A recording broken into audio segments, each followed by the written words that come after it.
Boa noite. Eu sou a Fabiane, faço parte do marketing da FIA. Estou aqui para desejar a todos boas-vindas nesse espaço que os nossos coordenadores oferecem para a comunidade, sempre palestras gratuitas, temas inovadores referentes ao mercado. Nós sabemos que muitos de vocês conhecem a FIA, mas nós sabemos também que nem todos sabem exatamente o que a FIA faz. Então, peço 2 minutos da sua atenção, nós vamos exibir o nosso vídeo institucional, que conta um pouco dos nossos 40 anos de história. Esse não é apenas mais um vídeo de uma instituição de ensino. Essa instituição é a FIA, Fundação Instituto de Administração, uma escola criada em 1980 por professores da USP que queriam uma nova forma de ensinar. E como somos diferentes desde o nosso nascimento, não poderíamos fazer um filme institucional comum. Afinal, a FIA tem um objetivo claro: fazer a diferença. Diferença na vida de quem estuda, de quem trabalha, das empresas públicas, da sociedade de modo geral.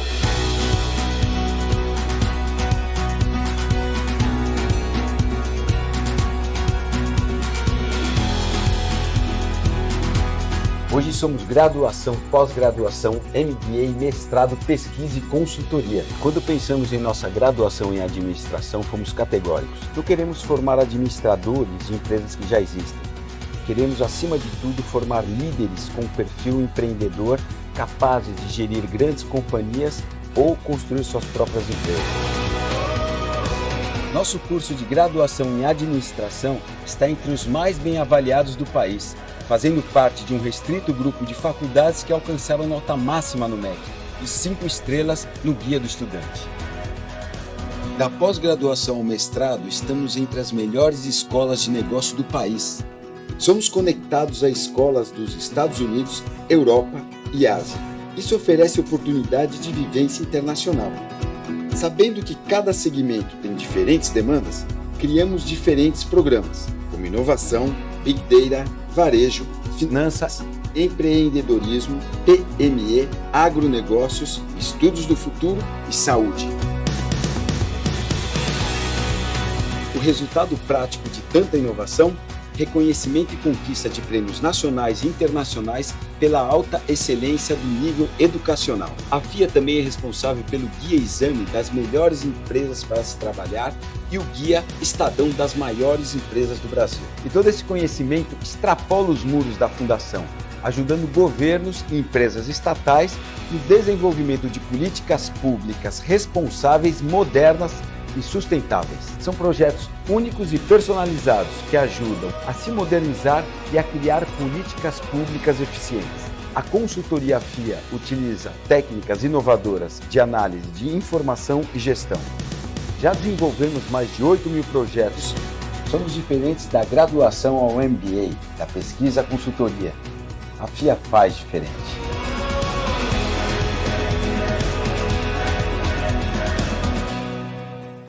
Somos mais do que uma escola de negócios, somos graduação, pós-graduação, MBA, mestrado, consultoria e pesquisa. No ano dos nossos 40 anos, a gente lança a FIA Online, que são 12 cursos de MBA e pós-graduação online, fiaonline.com.br, acessem lá em caso de interesse. Nós temos mais 3 ferramentas de apoio à comunidade, uma delas o nosso blog, super indicado para criadores de conteúdo. Tem conteúdo relevante, inovador, atualizado, mais de 150 textos construídos pelos nossos professores e consultores. Vocês podem consultar também FIA Business School, que é o nosso canal no YouTube, onde vocês, daqui 1, 2 semanas, podem revisitar essa palestra. Todos os nossos eventos são postados lá. E esse nosso espaço, que a agenda é liberada todas as segundas e quintas-feiras, lotado pelo menos até junho. Eu chamo vocês para apresentar a palestrante da noite, a professora doutora Cláudia Galaverna. Um bom evento a todos. Obrigada. Boa noite. Sejam todos muito bem-vindos. Mais uma vez, um prazer tê-los aqui e poder ter o privilégio de apresentar a nossa palestrante dessa noite, né? Professora doutora Maristela Basso, que hoje vai nos parabenizar, né, com o conteúdo que ela vai ministrar para nós aqui. É responsável pelo conteúdo da parte de Direito Internacional Privado do nosso curso Diplomacia Corporativa, Empreendedorismo, e uma professora de uma trajetória maravilhosa, e que, no nosso curso, vai dar ênfase em Direito Internacional Privado, né? Então, hoje, vamos receber a professora Maristela, que vai ter toda a liberdade de tratar o que ela sempre desenvolveu com uma grande maestria. Muito obrigada. Muito gentil, obrigada. Deixa eu apoiar aqui. Muito obrigada, Cláudia. As palavras dela são um pouquinho exageradas, tendo em conta a nossa amizade e o carinho recíproco. Bem, eu propus, vou cuidar o horário, porque eu às vezes, frequentemente, falo demais. Então, hoje eu quero me controlar aqui o horário.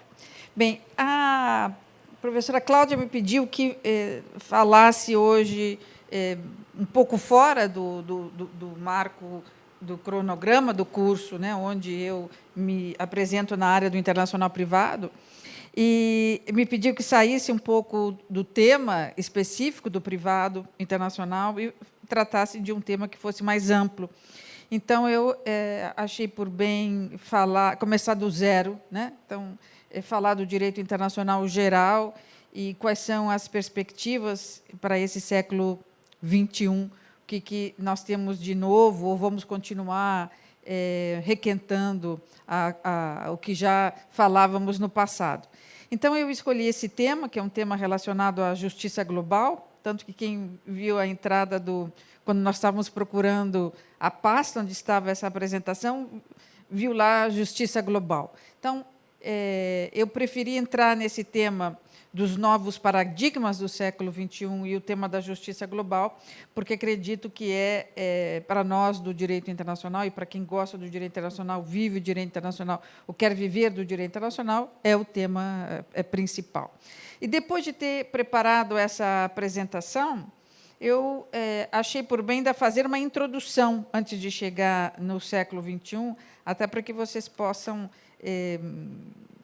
pensar e depois refletir sobre o que eu vou dizer aqui essa noite e possam fazer as suas críticas ou fazer as suas contribuições para mim diretamente ou nos seus próprios escritos, nos seus próprios apontamentos.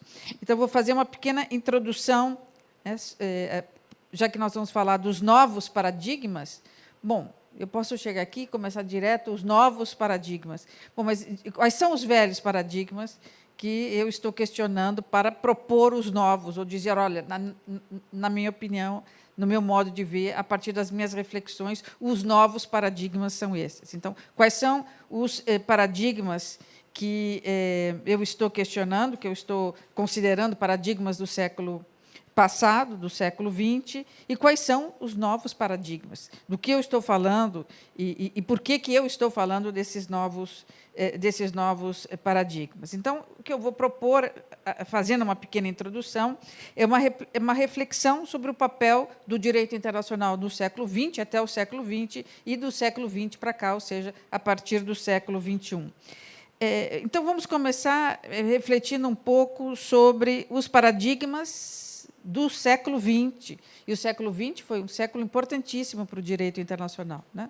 Foi um século que levou à transformação de um direito internacional da coexistência pacífica, né, da mera coexistência pacífica, nós podemos dizer agora, ao direito internacional da cooperação, da integração econômica. Então, foi um século muito importante. O professor Marota Rangel, já falecido, costumava nos dizer, professor de nós todos, que o século XX foi o século das organizações internacionais. Então, das organizações internacionais significa um momento importantíssimo do direito internacional, do qual os Estados deixam de se ver individualmente como autossuficientes e passam a colaborar a interagir com outros Estados. Então, vamos começar a construção do que hoje a gente chama de globalização. Então, quais são os fatos que eu destaco importantes no século XX, para que nós possamos depois questioná-los no século XXI? Bom, esses dois fundamentos principais, que são a origem das organizações internacionais, né, que vem a revolucionar a figura dos sujeitos do direito internacional. Até 1919, com o surgimento da Liga das Nações, nós tínhamos apenas o Estado soberano como sujeito de direito internacional. Com a criação das organizações internacionais, começando com a Liga das Nações, as organizações passam a ser sujeitos de direito internacional também. Então, nós passamos a ter dois sujeitos de direito internacional geral, os Estados e as OIs, as organizações internacionais, e, logo, um pouco depois, lá na década de 40, 50, a Santa Sé, que é reconhecida como um sujeito de direito internacional, como um Estado sui generis, um Estado que não se caracteriza com os requisitos, com a configuração do Estado a partir da modernidade, né, o Estado com o seu território, o governo determinado dentro desse território e um povo dentro desse território, mas a Santa Sé é reconhecida como um Estado sui generis, porque o território não é só aquele pedaço que se encontra no Estado do Vaticano, mas onde houver uma igreja católica, um agrupamento, uma comunidade católica, lá está o território, então, a ficção jurídica de um território. E o povo está espalhado, né? Ainda que possamos dizer que há um governante, sim, máximo, que é o Papa, mas o povo está espalhado. Então, esses três sujeitos de direito internacional são aqueles que emergem a partir do século XX com o surgimento das organizações internacionais.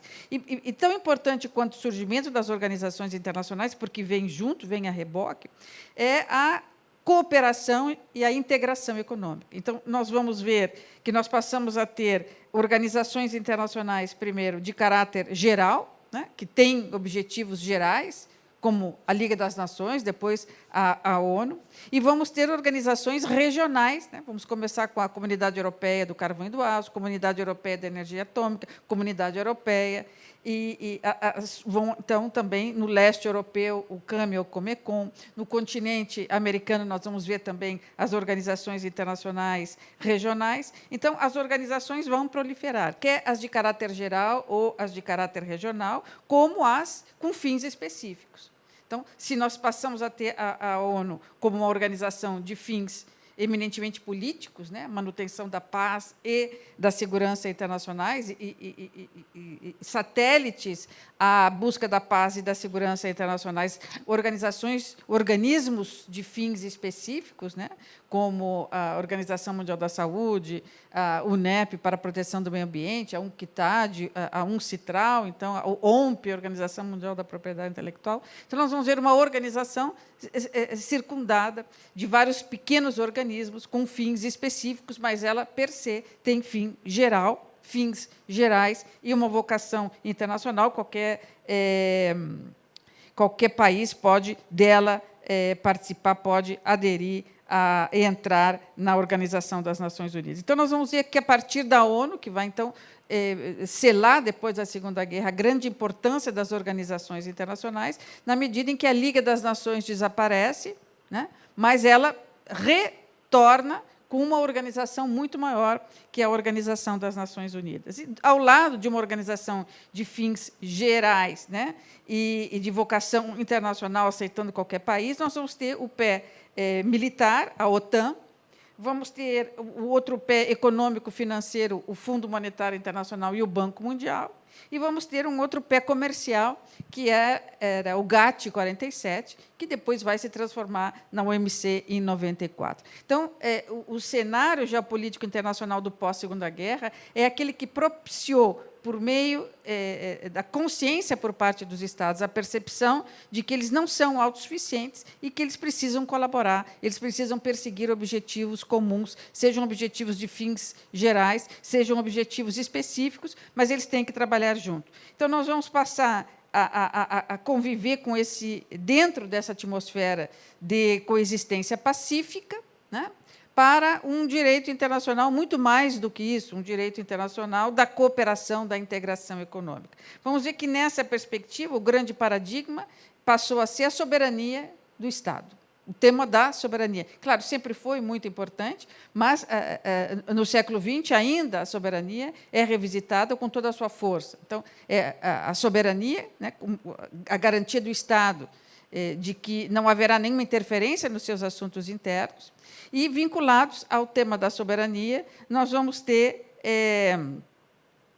a figura do Estado-nação fortalecido. Então, a nova configuração do cenário geopolítico internacional vai levar a isso. Ainda a percepção de que a soberania é uma característica fundamental intrínseca de todo o Estado moderno e, ao mesmo tempo,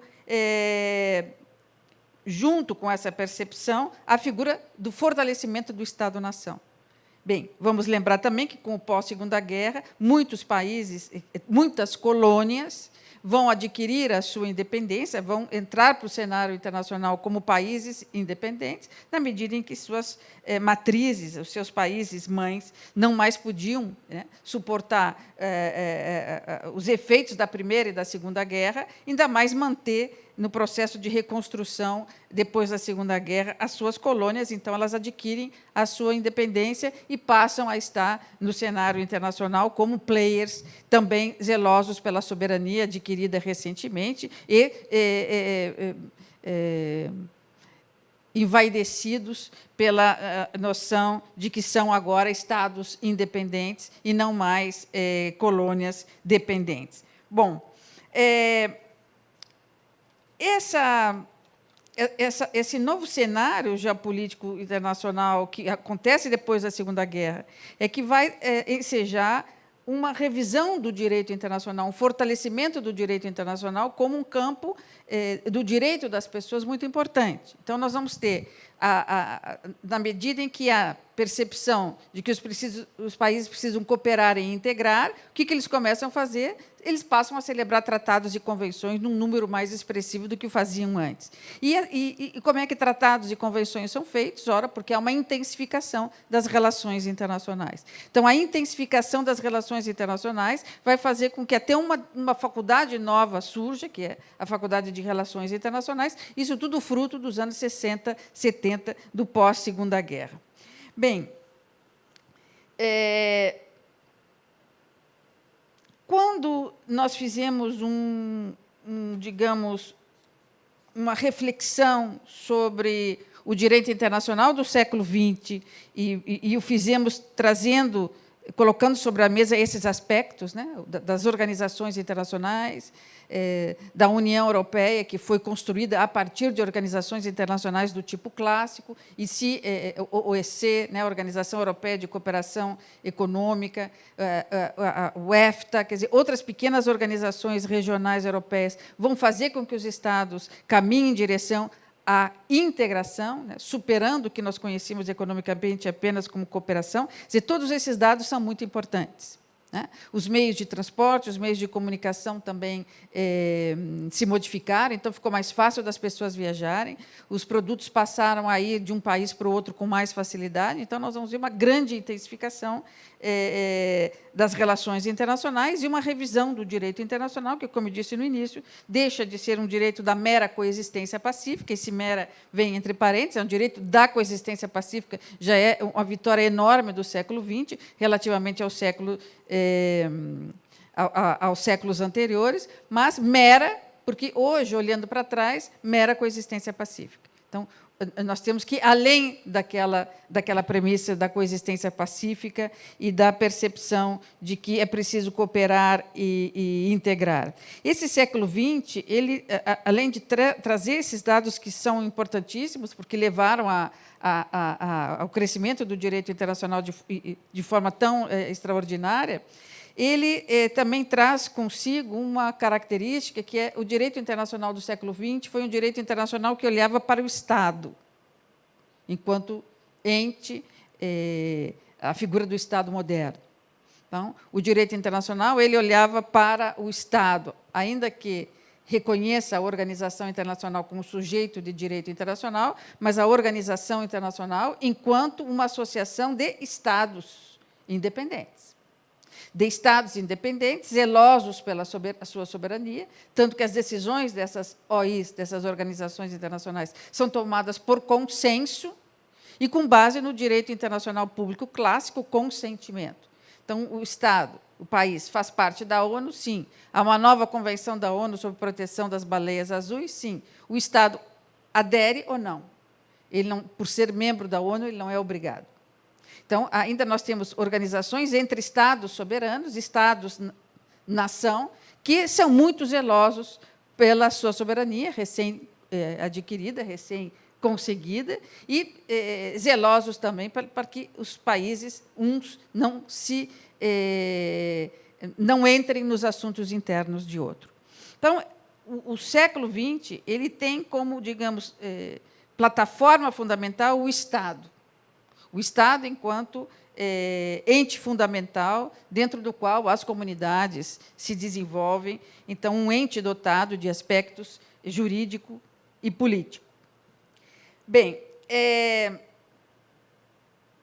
quando nós pensamos, e agora já, depois de ter jogado algumas ideias sobre o século passado, vamos ingressar no século XXI. Neste século XXI,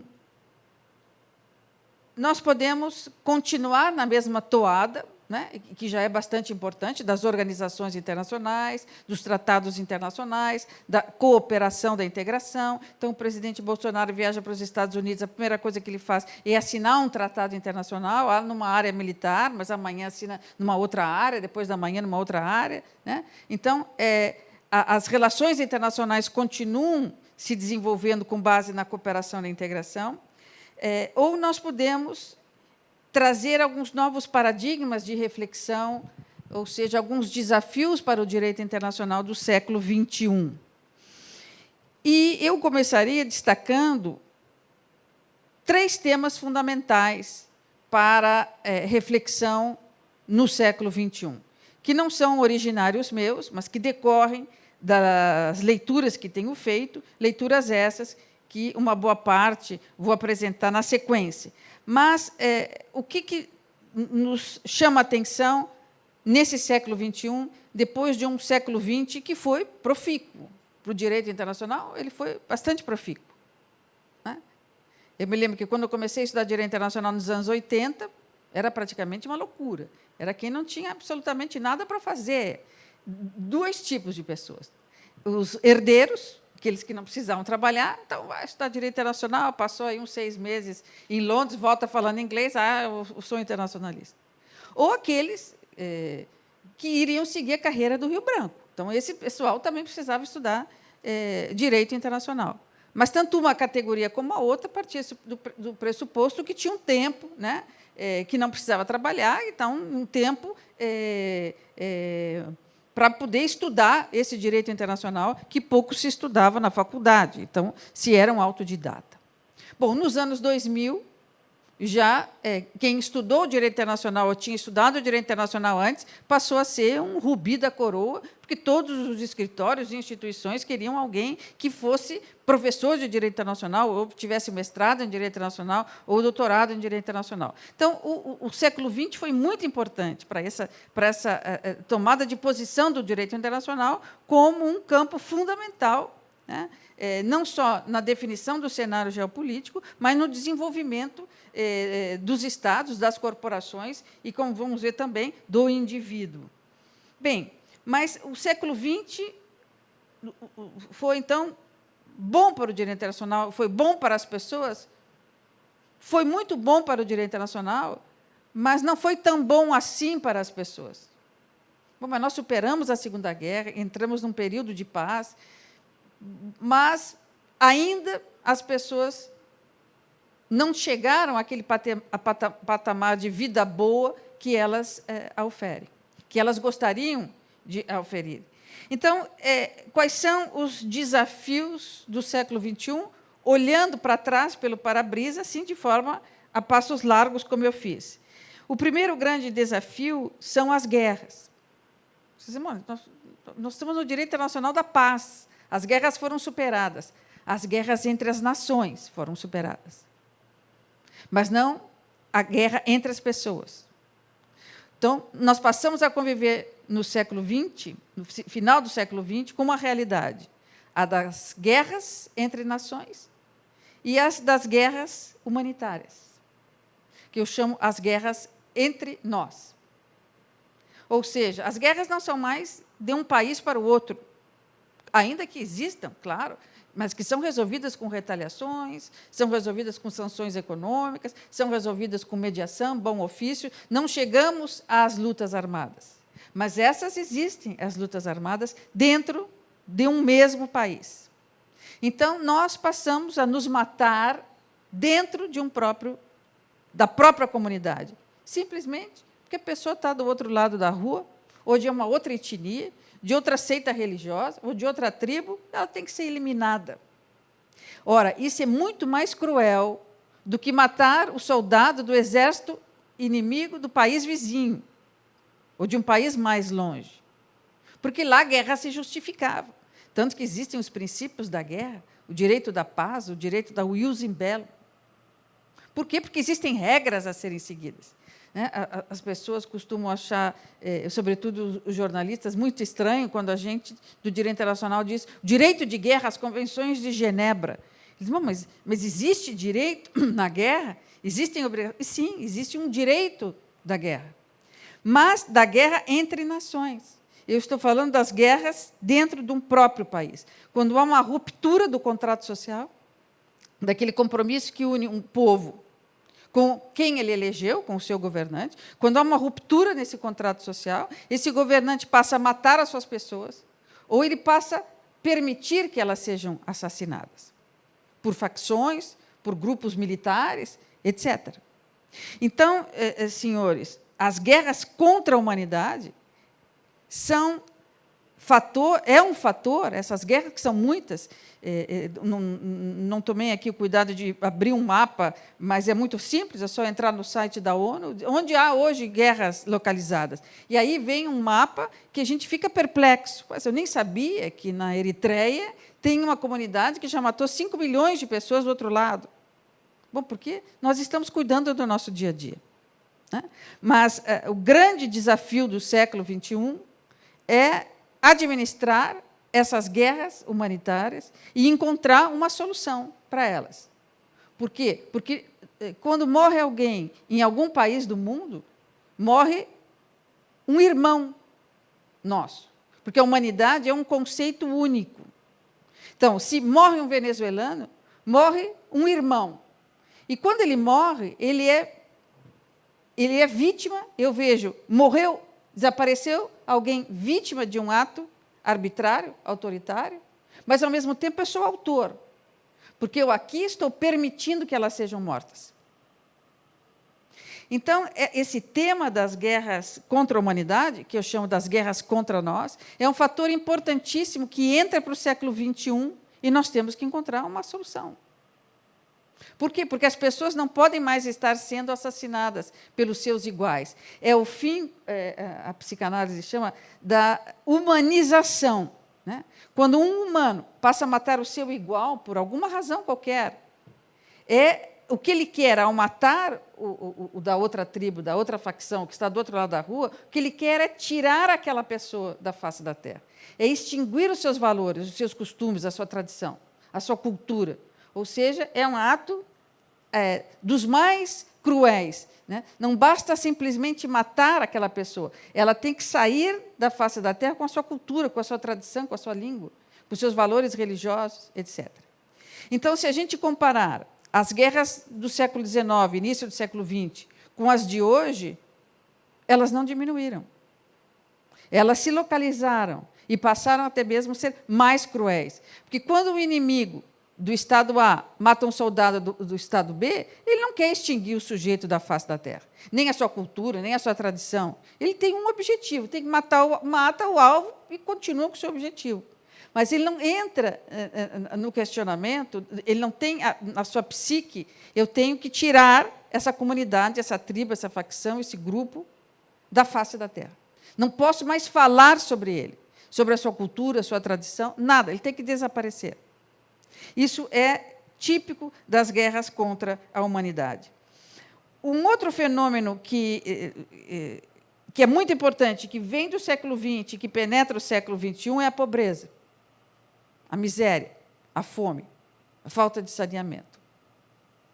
Embora países ficaram mais ricos, os ricos ficaram ainda mais ricos, os pobres ficaram mais pobres.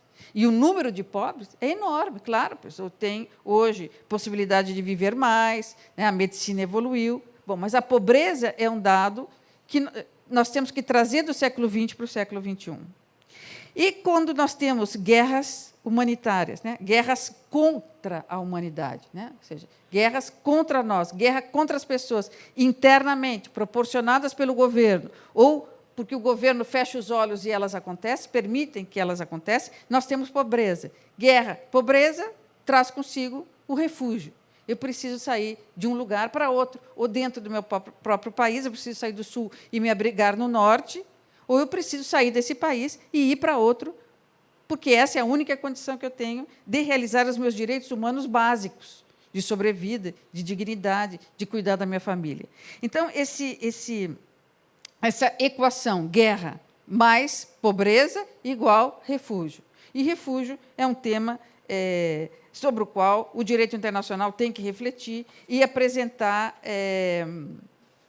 alternativas que não sejam só essas de fechamento de fronteira ou de número limitado de refugiados que entram. Então, e tudo isso, né, guerra contra a humanidade, pobreza, miséria, refúgio, inseridos dentro de um contexto chamado globalização. Globalização, que eu tomo, como diz o professor de Stanford, o David Hell, num livro que ele escreveu, Democracia e Globalização, globalização como interconectividade mundial, né? Quando nós estamos interconectados por meio de padrões, que são padrões interregionais, atitudes, valores, hábitos, consumo, tudo isso nos aproxima, e é essa figura abstrata que nós chamamos de globalização. Bem, então,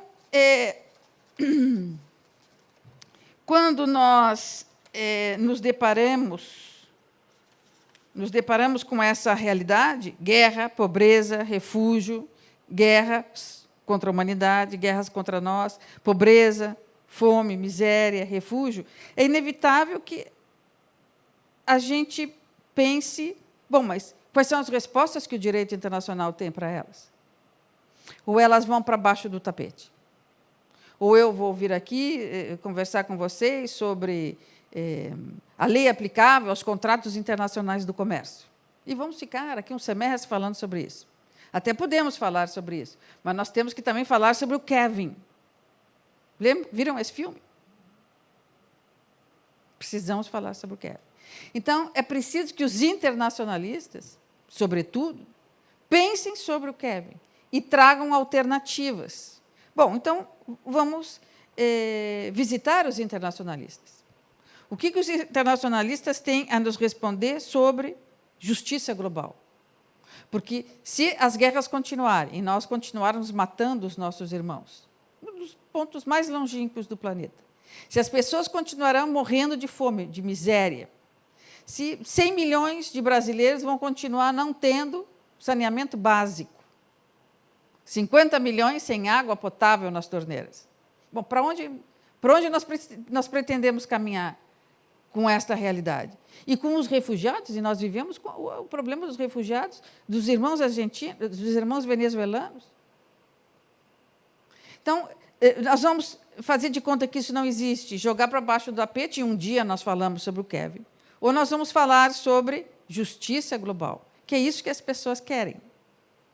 Não adianta eu ser tão rico, eu morar num prédio tão maravilhoso, se ele tem que estar cercado de muros altos, redes de curto-circuito, né? Se a pessoa subir lá em cima daquele muro, lá tem uma rede elétrica, o cara leva um choque, cai e morre. Bom, então, nós não estamos avançando no processo civilizatório, nós estamos andando para trás. Então, o século XXI, ele tem que ser o século. Na minha sugestão, e sou seguidora de alguns pensadores que eu vou apresentar aqui, nós falamos de justiça global. Então, o século XXI é o século no qual o direito internacional tem que se debruçar sobre o tema da justiça global. Ou seja, ele tratou do Estado no século passado? Sim. Então, nesse século, ele tem que cuidar do indivíduo, do homem, onde quer que ele esteja, a cor que ele tiver, com a sua mais ampla diversidade. O objeto, o but, o goal, é o indivíduo. E aí estamos dizendo que, se vamos tratar, no século XXI, do tema da justiça global, nós precisamos entender se há diferença entre justiça interna, justiça constitucional e justiça global. Se a justiça que eu busco para o Brasil, ela tem características diferentes da justiça que se busca para todos os demais países. Ouvido do direito internacional. É possível que o direito internacional trabalhe sob a perspectiva de busca de uma justiça global que é desconectada das justiças constitucionais, aquelas previstas nos vários países, membros da comunidade internacional, interessados em enfrentar o tema das guerras contra a humanidade, da pobreza, da miséria absoluta e do refúgio. Como é que nós vamos tratar disso? Bom, aqui começa a minha apresentação. Né? Essa introdução que eu fiz foi uma introdução para chegar aqui. O século XXI e os novos paradigmas. Bom, o século XXI é a continuação, evidentemente, do século XX. Quais foram as nossas aquisições no século XX que melhoraram a vida das pessoas? O que o direito internacional fez pelo mundo no século XXI, no século XX, e ele fez muita coisa, e vamos entrar agora no século XXI.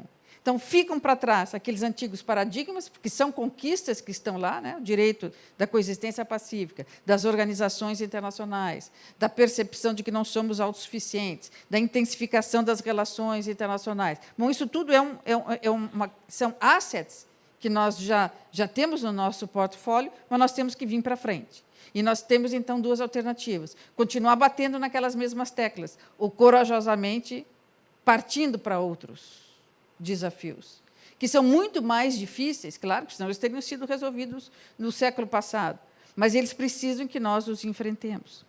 E aqui eu comecei com a minha apresentação, que eu ia me limitar só a ela, começar a tratar do tema da justiça constitucional e da justiça global.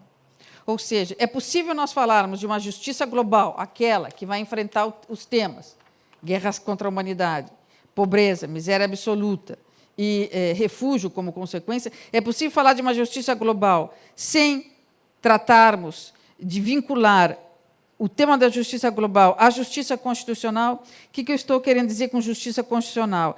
É aquela justiça doméstica, né, interna, nacional dos países.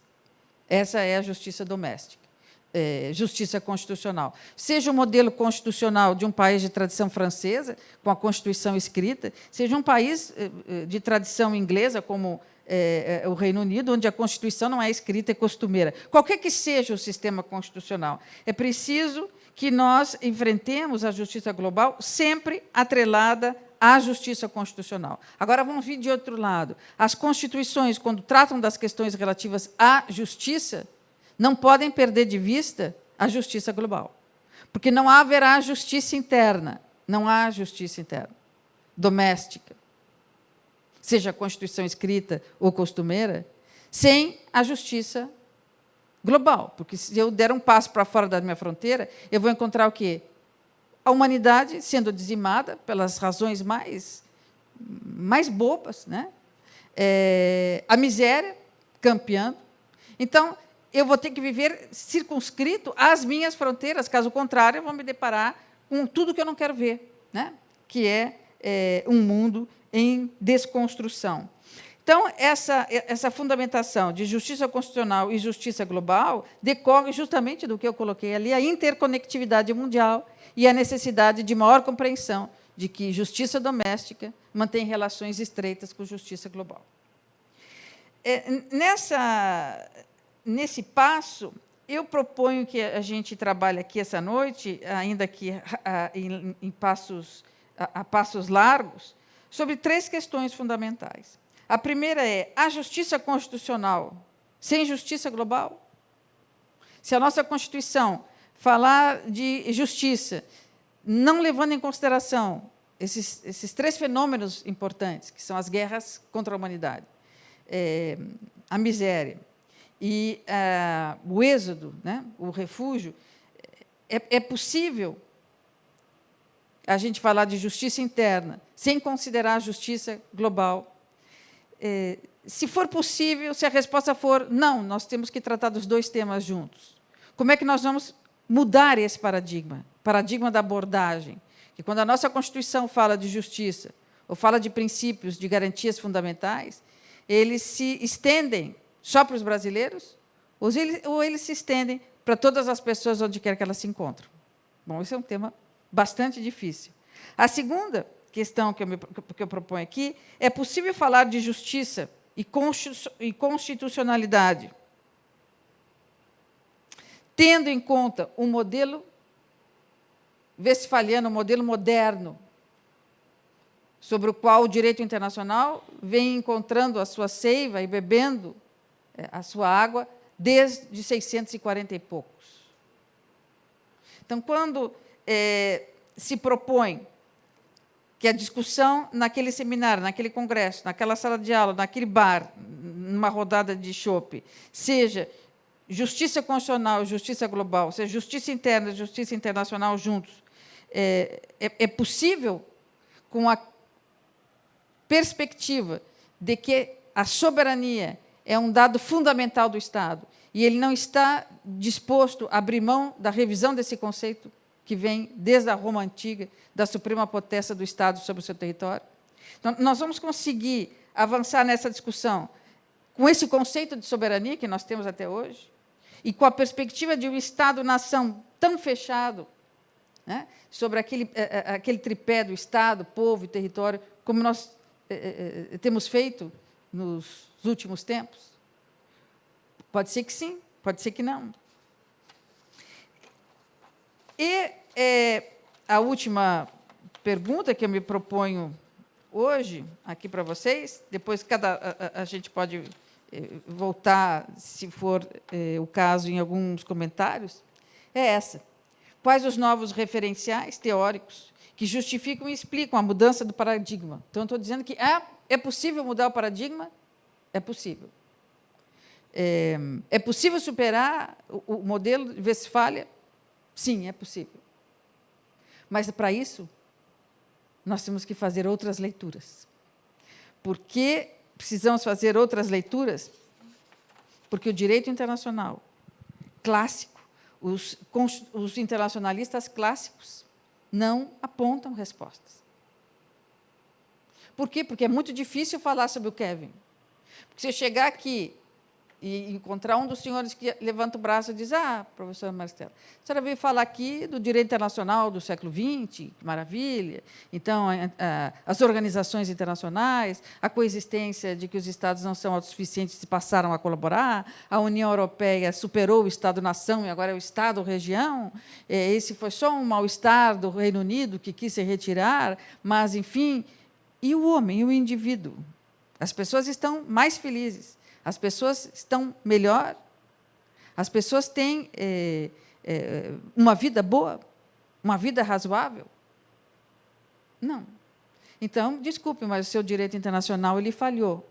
O direito internacional não falhou. Nós falhamos. Quando nós não apresentamos respostas para indagações como essa.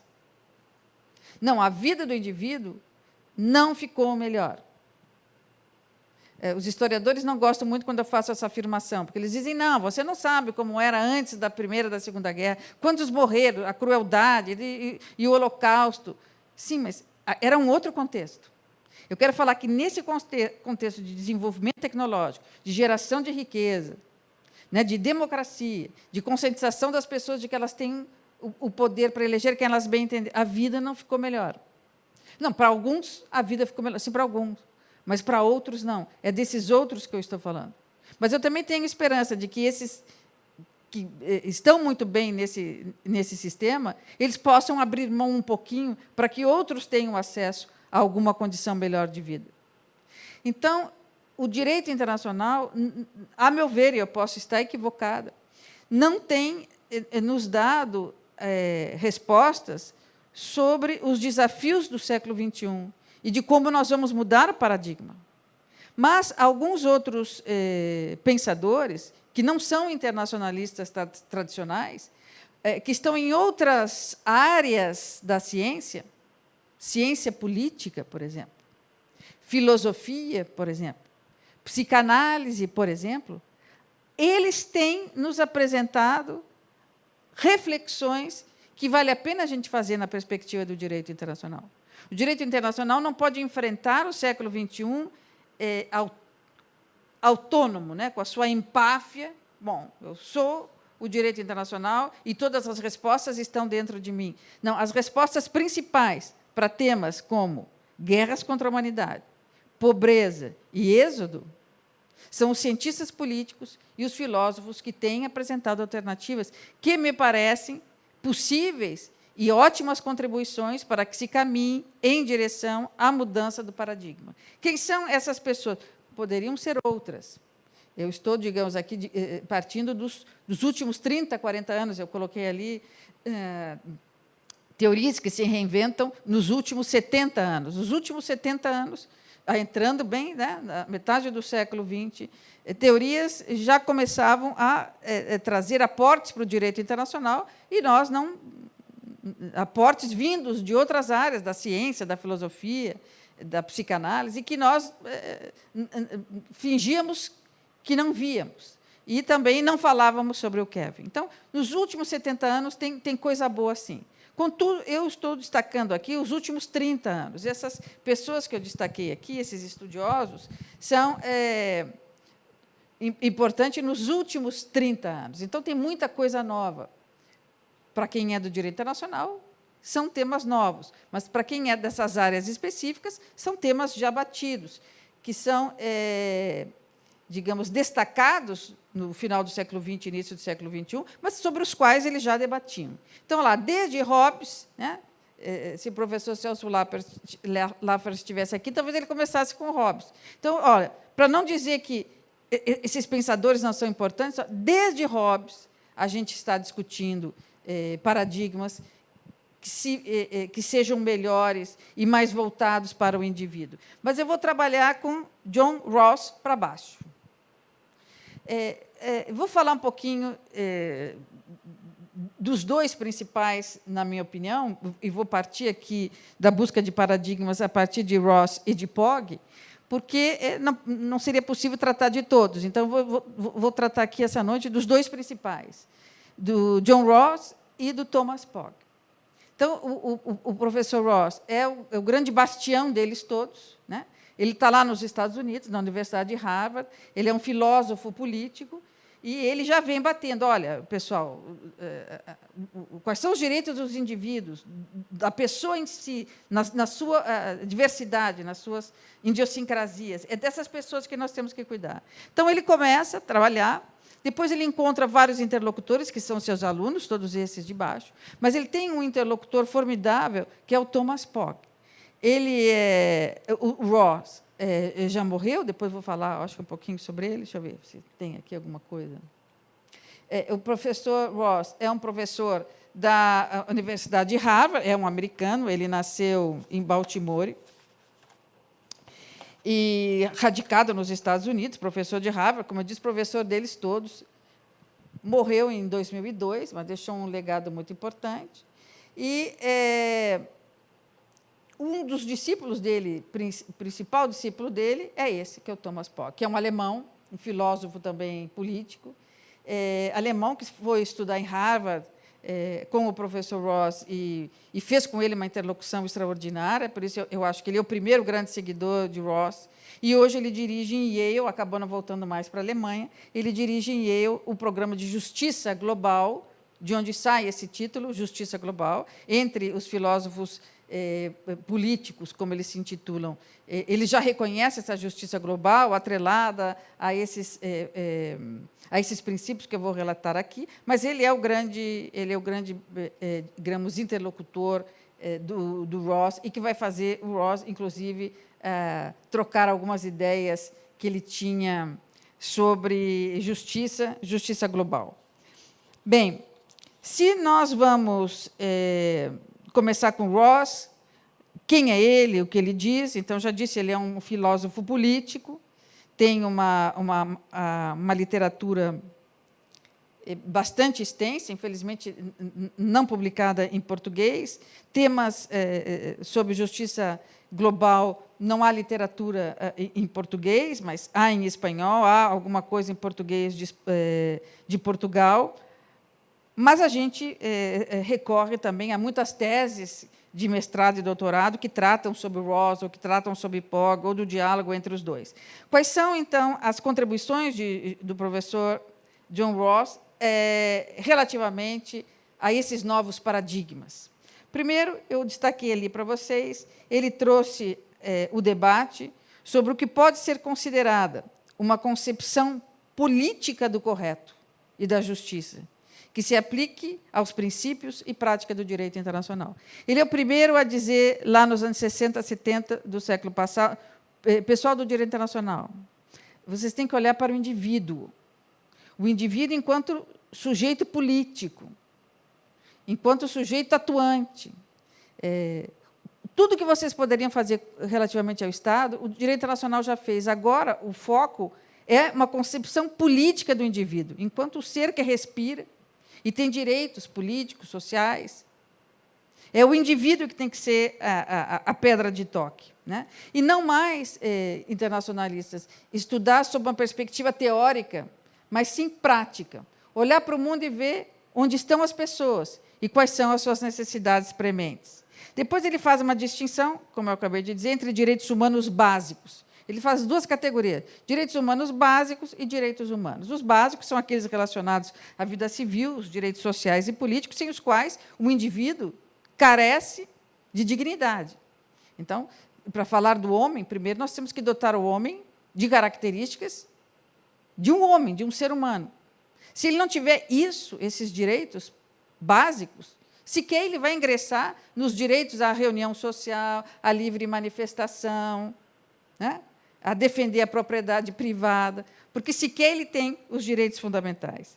Depois, eu acho também que ele pavimenta o caminho de reflexão sobre uma teoria de justiça mais compreensível internacionalmente, ou seja, ele vai deslocar com a sua obra, nós vamos ver como é que ele faz isso, de uma justiça puramente interna dos Estados Unidos para uma justiça compreensível internacionalmente. Se eu hoje vou falar em Burkina Faso, no Senegal, na África do Sul, no Egito, no Canadá ou aqui no Brasil, sobre justiça, nós estamos partindo dos mesmos princípios e estamos encarando os mesmos parâmetros. E depois, nem por isso menos importante, eu coloquei aqui por último, onde vai se dar a erosão do conceito clássico de soberania, já pós-União Europeia, ali já houve, na formação do mercado comum europeu, uma erosão do conceito clássico de soberania, com a transformação do Estado-nação e Estado-região.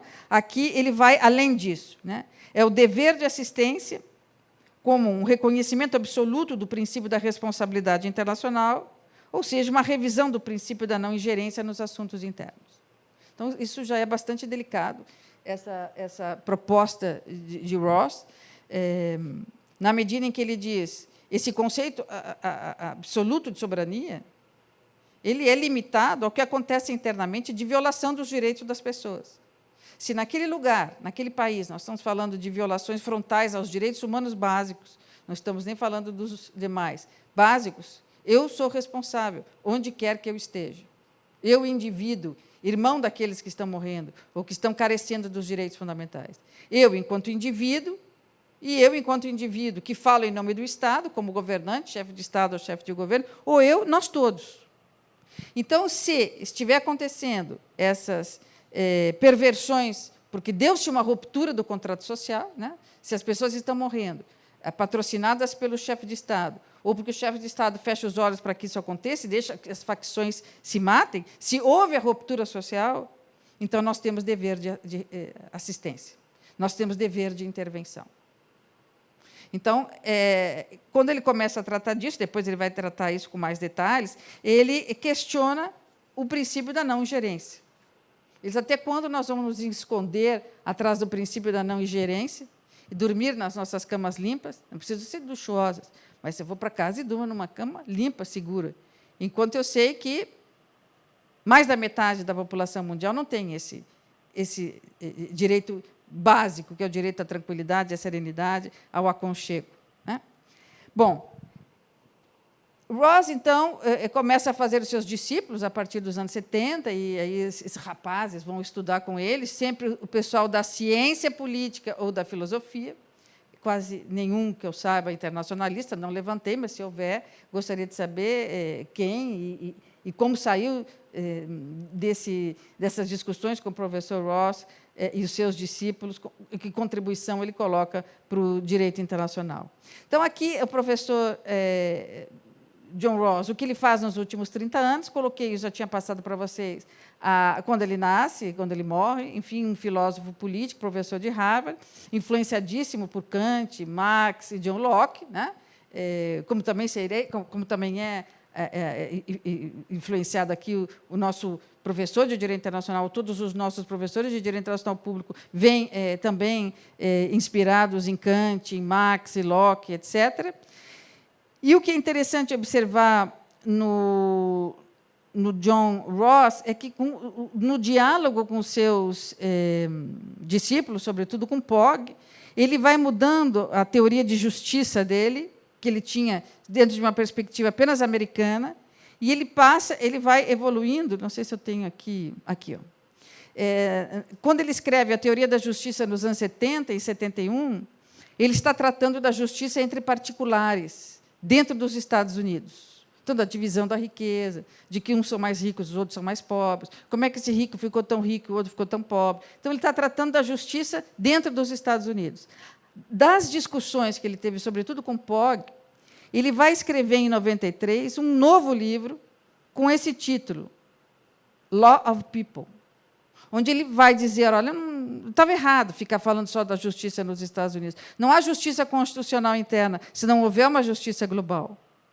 E aí ele examina a perspectiva da justiça levando em consideração outros aspectos que não só apenas a relação entre indivíduos, mas ele vai tratar da relação entre o Estado e os seus indivíduos, as organizações internacionais, as organizações internas e também as empresas, as organizações privadas. Então, é possível que uma empresa, como ele diz, funcione sem ter presente, além das regras de compliance, as regras relativas à observância de uma justiça global, se ela não existe, a ser perseguida, a ser desejada. Como é que faz? Como é a atividade dessa empresa junto aos seus funcionários e aos stakeholders, aos terceiros. E aos terceiros que estão mais longe, porque, muitas vezes, essa empresa, em nome dela própria, dos seus funcionários, dos seus stakeholders, ela vai contratar um trabalho de um outro país que é baseado em regras de trabalho escravo, o trabalho de menor, o trabalho de mulheres que não têm os direitos trabalhistas preservados. Quer dizer, é possível esse funcionamento? Qual é o código de moral e ético dessa empresa? E ele vai trazer, a partir dos seus escritos e da discussão com Pogge, essa questão da justiça com equidade. O que é essa justiça com equidade, já quase nos anos 2000? Justiça com equidade é justiça com virtude, né? Justiça com imparcialidade, justiça com respeito à igualdade de direitos. Então, é uma equidade um pouco mais sofisticada do que simplesmente aquela equidade colocada, impressa no artigo 38 do Estatuto da Corte Internacional de Justiça. Aqui está o Thomas Pogge. Ele foi, então, o aluno grande interlocutor de Rawls, segue com Rawls, mas na perspectiva já do direito global, né, da justiça global, de uma lei de justiça, um direito internacional que acorde para as questões relacionadas à pobreza, à miséria, à guerra, à dor, né, ao abandono. Então, Pogge é que vai continuar com isso. Deixa eu ver que anotações eu fiz interessantes para o Pogge. Ele já esteve no Brasil, eu acho que uma vez. Bom, eu acho que não, nada além do que está aqui eu poderia acrescentar. O filósofo alemão é diretor do Programa de Justiça Global, que eu já tinha referido, e hoje é um dos maiores expoentes nos temas relativos à pobreza, miséria e tal. E a grande importância que eu dou à POG, eu coloquei aqui no final. Ele propõe que a discussão seja feita em âmbito global e que se busque uma teoria realmente abarcadora das diferentes condições plurais humanas.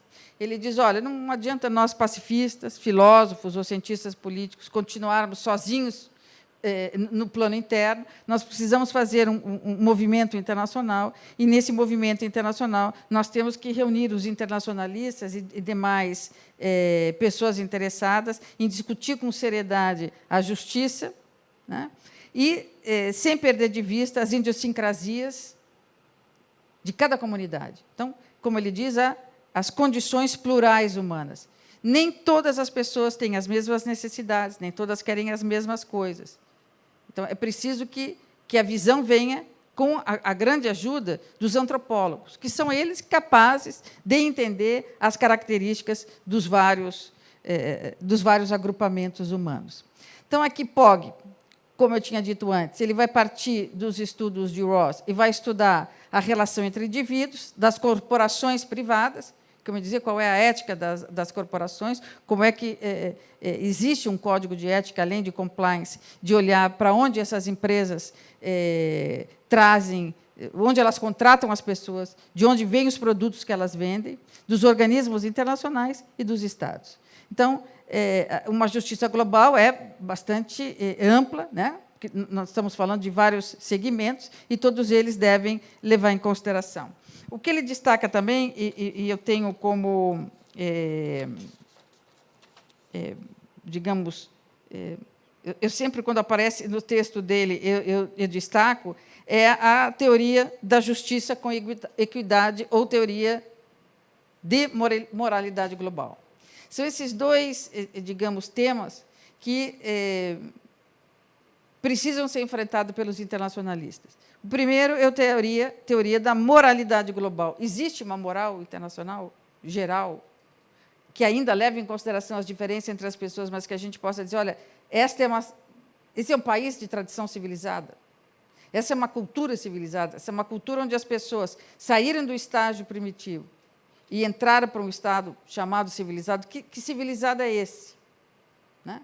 Porque, na perspectiva psicanalítica, a civilização começa com o tabu do incesto. Né? Para Freud e seus seguidores, não é anterior ao tabu do incesto. Eles dizem que nós passamos da era primitiva dos costumes para a era civilizada com o tabu do incesto. Quando o papai se deu conta que não podia mais dormir com a filhinha, e nem a mãe com o filhinho. Então, nesse momento, diz a psicanálise, nós passamos a viver uma chamada era civilizada. É isso mesmo? Ou isso já ficou superado e nós temos que buscar, tal qual Freud fez, um outro limite para dizer, daqui para frente, nós podemos falar de uma moralidade única, de uma moralidade comum, e daqui para trás nós somos entes imorais. Tem o rabino Milton Bonder, que tem um livro que chama A Alma Imoral, que até virou uma peça depois. A Clarice Nesquier, a atriz que faz o monólogo, foi premiadíssima, mas é uma outra maneira de dizer isso. O indivíduo, o ser humano, ele é imoral. Ele nasceu imoral. E todo dia é uma luta pela moralidade, é uma luta por fazer certo, é uma luta por ser justo, é uma luta por ser virtuoso. Então, isso é um trabalho diário, permanente. Né? É isso que ele nos chama a atenção com essa teoria da justiça com equidade. Teoria da justiça com equidade é muito mais do que a justiça, aquela que simplesmente a gente vem fazendo. É uma justiça com virtude, né? É uma justiça com imparcialidade, com respeito a direitos fundamentais, básicos, que, como eu já disse, eles destacam em várias categorias. Esses são os principais livros de POG, os mais lidos. Né? Ele começa lá com um mundo pobre, E direitos humanos. É possível falar de direitos humanos? Quando o mundo é pobre, quando as pessoas... Né, 100 milhões de brasileiros, não, só falando do Brasil, não tem saneamento básico. E se não tem saneamento básico, não tem saúde. Né, porque se contamina. É contaminação feco-oral. Ele caminha sobre o que ele ejetou. Ele não tem educação, porque as crianças não vão à escola, elas estão doentes. Grande parte do mês, elas passam com diarreia ou qualquer outra doença causada pelos dejetos. Então, se não tem educação, não tem saúde, pô, não tem nada. Então, é possível a gente falar, entrar no século XXI, sem enfrentar esse tema? Ele começa com um mundo pobre e direitos humanos, depois ele vai para cá, absoluta pobreza e justiça global. Esse é o mais famoso dele. Né? E sempre fazendo o vínculo da justiça global com a justiça constitucional, aquela interna. E o Realizing Ross os diálogos que ele teve com o professor, que ele, então, publica depois várias passagens da conversa entre eles, e como é que ele foi da pobreza e direitos humanos para o conceito de justiça global. Bem, daqui para frente, então, vamos ver quais são os paradigmas que os filósofos políticos, os cientistas políticos, nos propõem, ou seja, propõem ao direito internacional, para que a gente pense sobre isso, e, a partir das reflexões sobre esses princípios, essas premissas que eles nos apresentam, quem sabe a gente tenha um século XXI que se encaminhe, né, para uma justiça global, ainda que a gente possa não encontrá-la no século XXI, mas, pelo menos, estamos falando sobre elas. Primeiro, o POG, que, então, vem como resultado, digamos, eu botei fundamentos de POG, mas seriam os fundamentos dessa corrente que participa do Instituto da Pobreza e da Paz Global, do professor POG. Mas não tem só POG, aqui tem Ross, tem outros, tem aqueles estudiosos que eu apontava antes. Primeiro, ele nos convida a refletir sobre esse panorama global pós-westfaliano. Então, nós podemos falar de um panorama global pós-westfaliano? Sim. Já temos, né, um panorama, pelo menos, pessoas que estão pensando sobre isso, escrevendo sobre isso. E ele nos convida a falar sobre relações de poder, e que as relações de poder não estão mais adstritas ao âmbito doméstico. E, por isso, devem ser pensadas, tendo como paradigma uma sociedade global interconectada e interdependente. Então, eu não quero falar de globalização, então eu falo de sociedade global interconectada, interdependente. Bom, na medida em que ele nos propõe a falar, refletir sobre as relações de poder, quanto poder a gente dá para o presidente, quanto poder a gente dá para o chefe de governo, para o primeiro-ministro, quanto poder a gente dá para o parlamento, como construir uma sociedade global interrelacionada, com novos princípios e fundamentos dos quais o homem tenha mais condições de encontrar a realização para si e para a sua família. Eu tomei nota aqui. Evidentemente que essa sociedade globalizada, essa sociedade que nós estamos imaginando como reflexão para o século XXI, ela já parte do pressuposto de que nós tratamos no direito internacional da questão da responsabilidade internacional, da assistência, do dever de assistência e da intervenção por razões humanitárias. Então, a responsabilidade internacional, assistência e intervenção por razões humanitárias, elas são a plataforma de qualquer discussão que a gente vai ter sobre justiça global. Porque, senão, nada justificaria que o país vizinho entre na Síria e tente resolver o problema da guerra civil. Nada se justifica, porque aquela é uma nação independente, baseada no princípio da soberania absoluta e não ingerência nos assuntos internos. Bom, até que ponto o que está acontecendo lá é assunto só interno?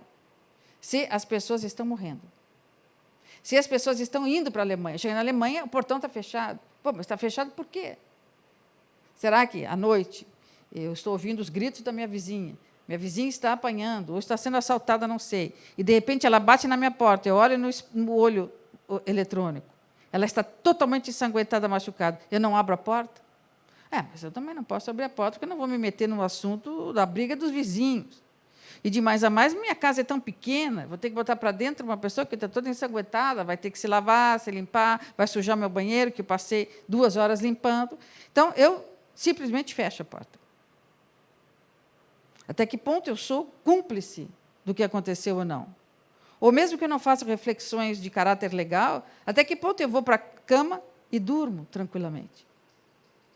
Então, é possível fechar a porta para quem vem de fora, por menos que eu tenha para oferecer? Bom, então, quando eles estão falando dessa justiça global, eles estão falando de que essa mentalidade está superada. Quer dizer, um país pode ter dúvida se ele vai interferir no assunto do outro ou não. Bom, para isso eles conversam entre eles. Mas é possível, sim, é desejável que intervenções por razões humanitárias, para assistência, elas possam e devam ser implementadas, porque elas se abastecem do princípio da responsabilidade internacional. Né?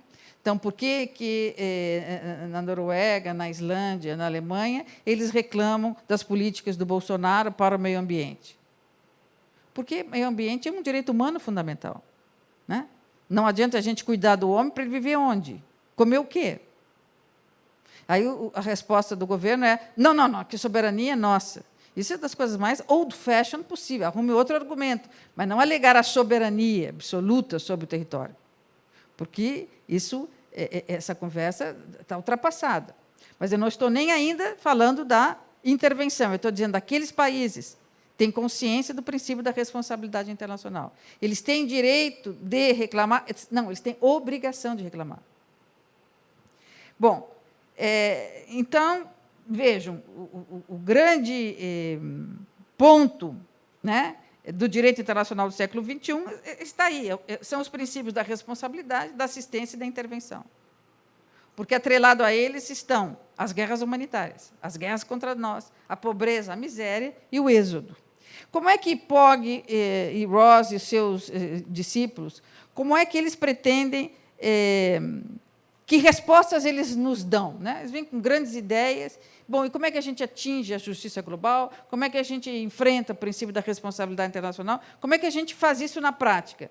E eles vão dar algumas sugestões. Por exemplo, primeiro, o básico, mitigação da soberania estatal e superação do paradigma westphaliano. Então, chegou um momento em que isso ficou para trás. Como Freud diz: olha, amigo, se nós começamos a ser civilizados, lá, aqui, não, vamos estabelecer uma data e vai ficar para trás. O corte é o tabu do incesto. Mas eu acho que foi antes, quando o homem deixou a pedra lascada e entrou na pedra polida. Esquece. A gente tem que marcar uma data e começar a trabalhar em cima dessa data. E vamos marcar essa data. Então, primeiro é a gente dizer: bom, esse modelo de Estado westphaliano foi ótimo, e durou até o século XX. Agora, ele não está nos dando resposta para os problemas que nós estamos enfrentando. Princípio, como eu disse, da responsabilidade internacional, possibilidade das intervenções internacionais justificadas ante a inércia estatal, em face de graves prejuízos. Isso são, inclusive, citados por Pogge. Ao que pode ser considerado patrimônio comum da humanidade, seus ecossistemas, como a Amazônia, locais abundantes, recursos naturais essenciais, o aquífero Guarani, que ninguém nunca lembra, os culturais, como no Oriente Médio. Bom, segundo Pogge, essas questões deixam de ser eminentemente domésticas e estatais e autorizam os demais países a intervirem militarmente ou recorrerem a sanções econômicas com vistas a resguardar e proteger as garantias fundamentais dos seres humanos cujos direitos estejam sendo violados ou negados. Então, é uma globalização. Né? Eu parto do conceito, da definição de David Held, que eu citei antes, com democracia e globalização, me parece a melhor, porque ele destaca 2 fenômenos distintos que caracterizam a globalização. Né? Primeiro, uma cadeia de atividades política, econômica e social, né, que estão cada vez mais interregionalizadas. E, em segundo lugar, ele sugere que há uma intensificação dos níveis de interação e interdependência dentro dentro do Estado e entre Estados. Então, isso seria a globalização, que para muitos tem a globalização do bem e a globalização do mal. Bem, já me dirigindo para o final,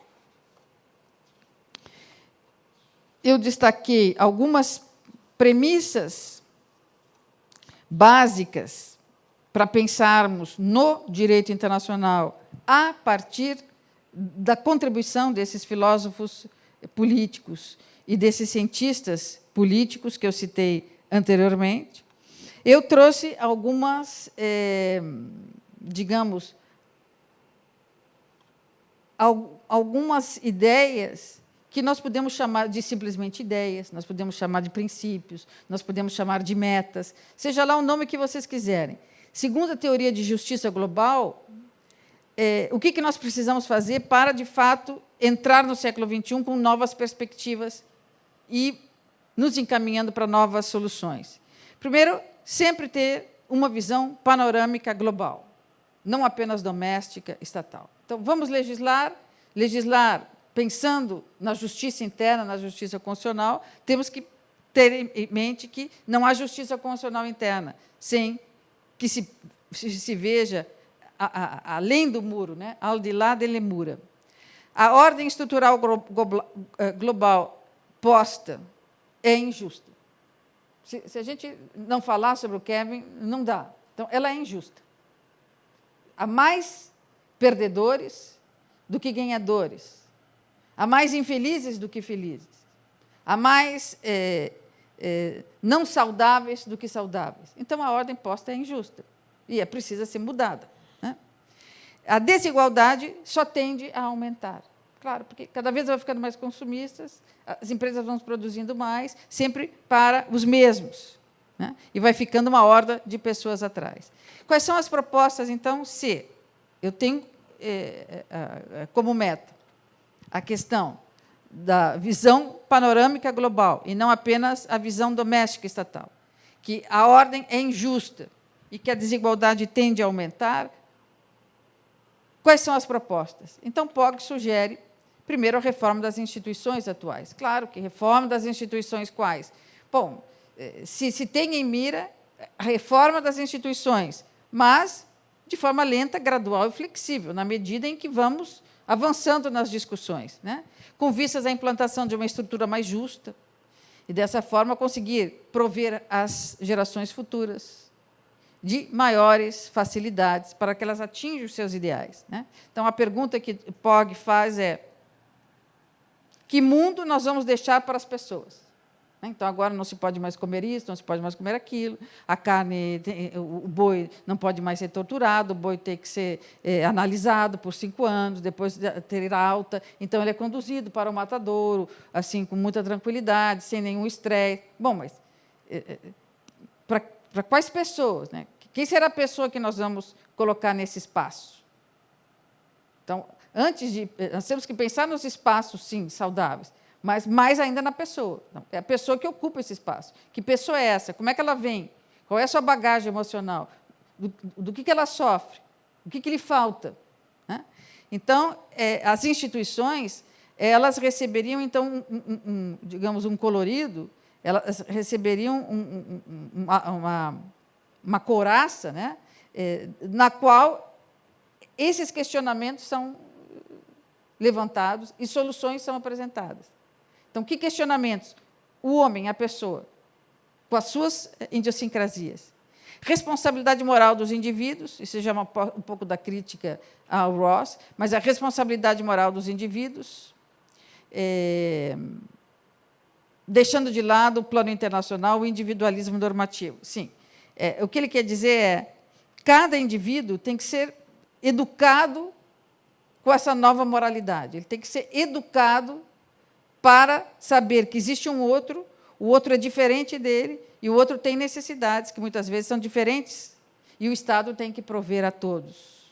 Então, ele traz a responsabilidade para o indivíduo. Não é só o Estado, porque de que Estado eu estou falando?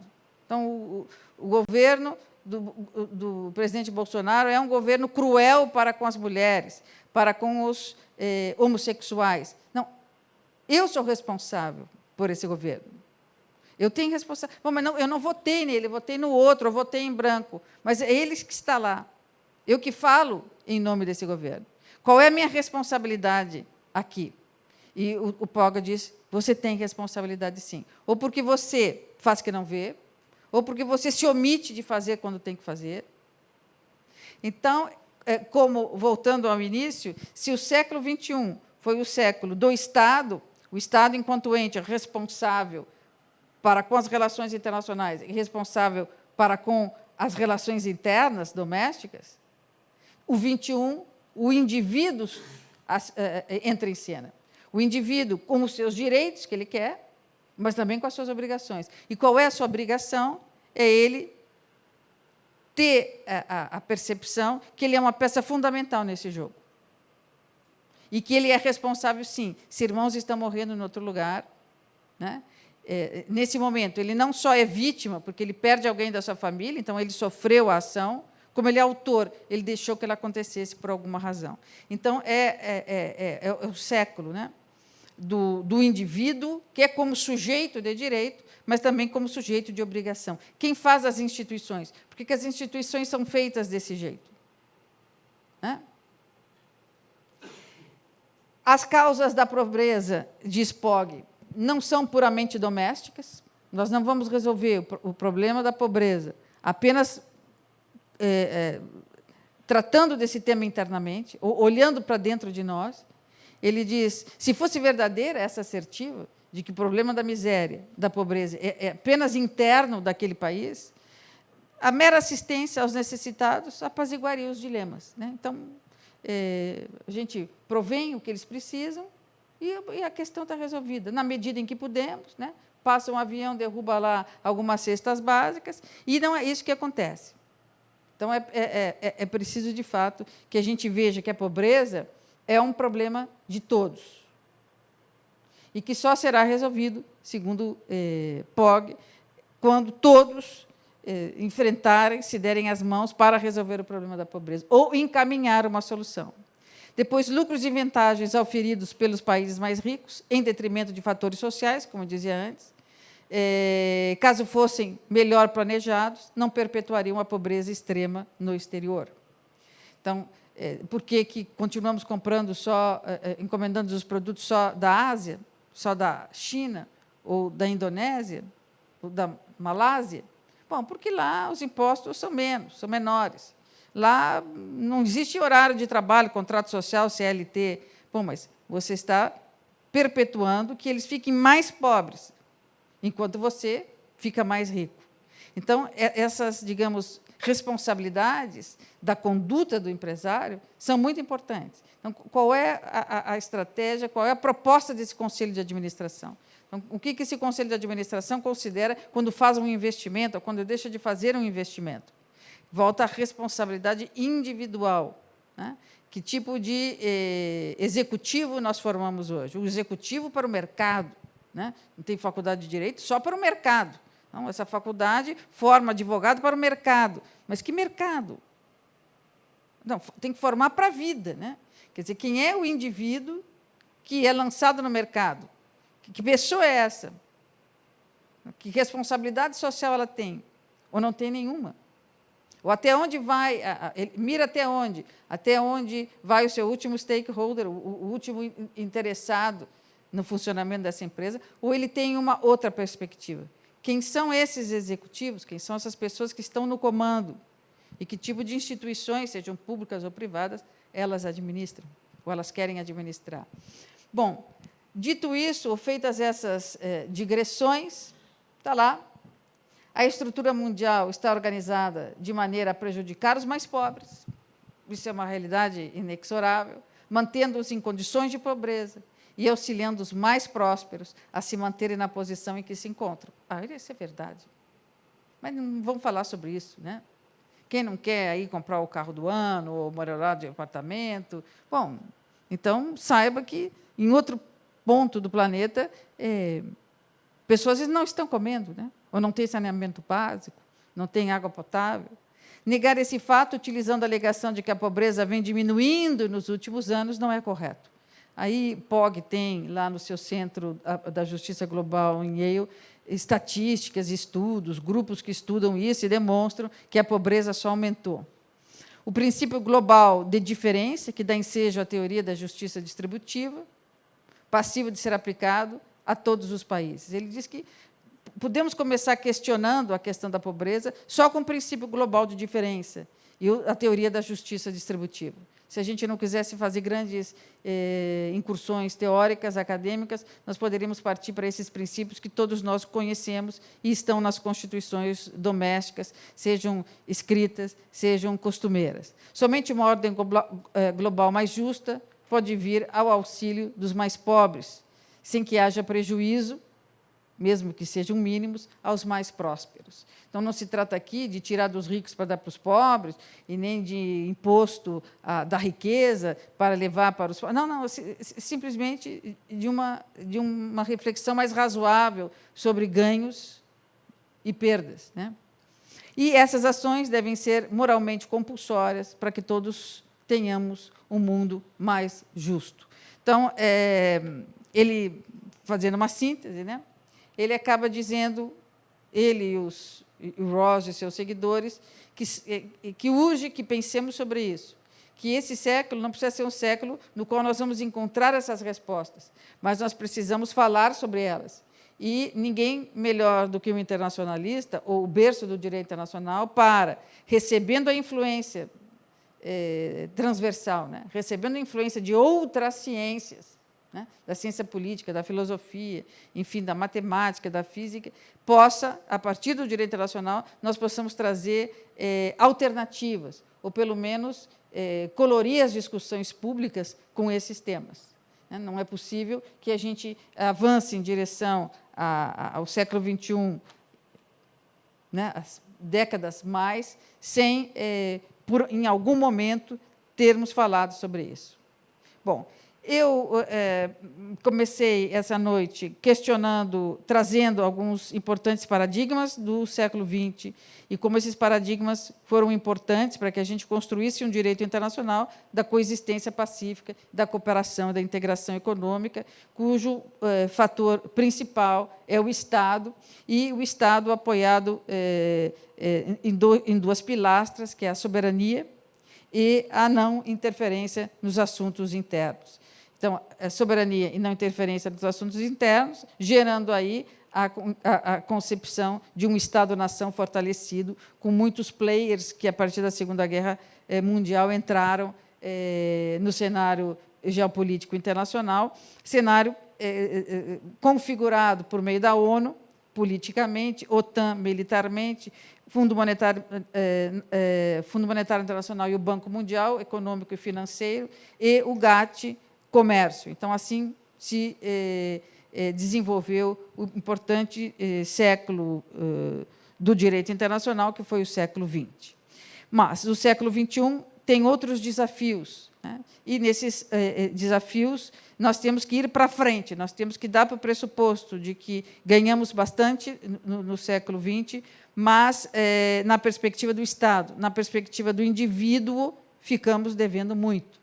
Embora tenha emergido o direito internacional do meio ambiente, o direito internacional do desenvolvimento, o direito internacional das estruturas econômicas, o direito internacional público 1, 2, 3, 4, 5, o direito internacional privado, o direito do comércio internacional, né, os direitos humanos nas suas várias esferas, embora tenha havido um enorme desenvolvimento teórico, e em grande número de profissionais que passaram a se dedicar ao direito internacional como nunca antes, nós temos que seguir o século XXI com desafios e novos paradigmas. Nesses desafios e novos paradigmas, o mais importante desses desafios é a busca da justiça global. É o enfrentamento, para não dizer superamento, da questão das guerras humanitárias, das guerras contra a humanidade, né, para não usar guerras humanitárias, porque nenhuma guerra é humanitária, mas das guerras contra a humanidade, as guerras, então, localizadas dentro dos próprios países, quando dá-se, como eu disse, a ruptura do contrato social entre os indivíduos que ali se encontram e o seu governante. Além das guerras contra a humanidade, a pobreza imensa, a pobreza absoluta, e o êxodo, o refúgio. Então, são esses, digamos, os 3 elementos fundamentais que devem servir de discussão nesse século XXI, cujo tema principal giraria em torno da justiça global e de seus paradigmas. Quais são os seus paradigmas?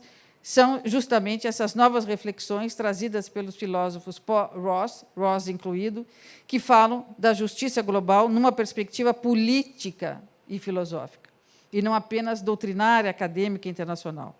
Não? Eles partem da perspectiva do indivíduo enquanto ser político, com as suas necessidades básicas que precisam ser atendidas, sob pena de ele não ser um ser político, de ele não conseguir sequer ser um ser político. Né? Então, a partir digamos, das reflexões desse novo grupo de pessoas, pós-professor Rawls, e Rawls incluído, há um entendimento de que nós, do direito internacional, precisamos abrir os braços, abrir as portas para outras teorias, para outros questionamentos. E, a partir dessas novas teorias, desses novos questionamentos, desses novos interlocutores, como POG, construir um direito internacional do século XXI, no qual, ou dentro do qual, o indivíduo, a pessoa, seja um ser, primeiro, menos pobre, né, com mais direitos e com a obrigação de ter a percepção de que existe o outro, né, e o outro, humanamente o outro. Né. Então, humanamente o outro, com as suas diferenças, com a sua cultura, com a sua língua, com as suas necessidades. Então, esses são os desafios mais difíceis que o direito internacional já enfrentou, porque tratar de uma figura abstrata como o Estado é fácil. Agora, quando você vem para o homem como ser político, como agente político, é muito difícil, porque eles são diferentes, eles falam línguas diferentes, têm necessidades diferentes, mas nós precisamos entrar, digamos, nessas frestas, nessas nuances. E, para isso, tem um século aí pela frente. Né? Eu não sei se eu vou ver alguma resposta, mas, pelo menos, eu vou contribuir, eu pretendo contribuir para as discussões. Muito obrigada. Eu acho até que tem uma folha, Aí. Não sei, aqui, Cláudia, temos perguntas, observações? Nada?